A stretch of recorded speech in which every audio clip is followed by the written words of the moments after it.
Sa gabi-gabi puro na lang gulo. Taong bayan nagtataka, saan ba tayo tutungo? Flood control na bilyones, baha pa rin sa kalsada. Pondo raw ay naubos pero hirap di mawala. Sa Senado nag-aaway, sigawan at parinigan. Imbes na batasang ayos, puro bangayan. Mga lider na protektor ng mga abusado, habang ordinaryong tao lalo pang dehado.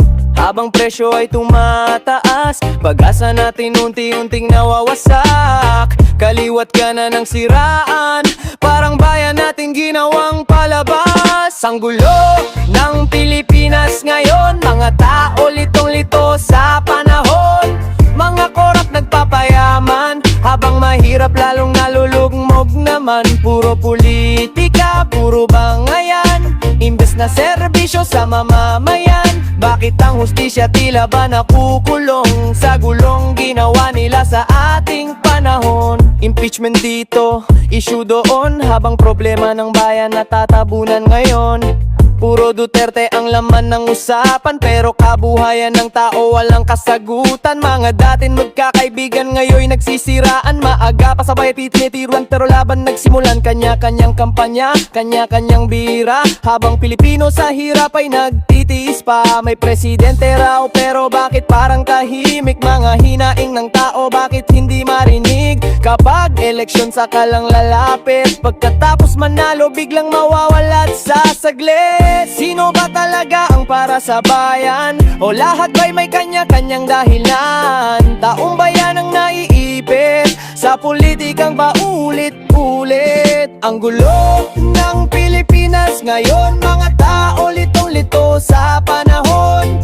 Mga korap nagpapayaman, habang mahirap lalong nalulugmok naman. Puro politika, puro bangayan, imbes na serbisyo sa mamamayan. Bakit ang hustisya tila ba nakukulong sa gulong ginawa nila sa ating panahon?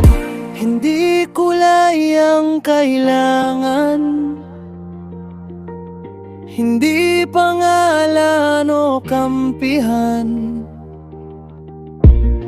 Ang kailangan ng bayan,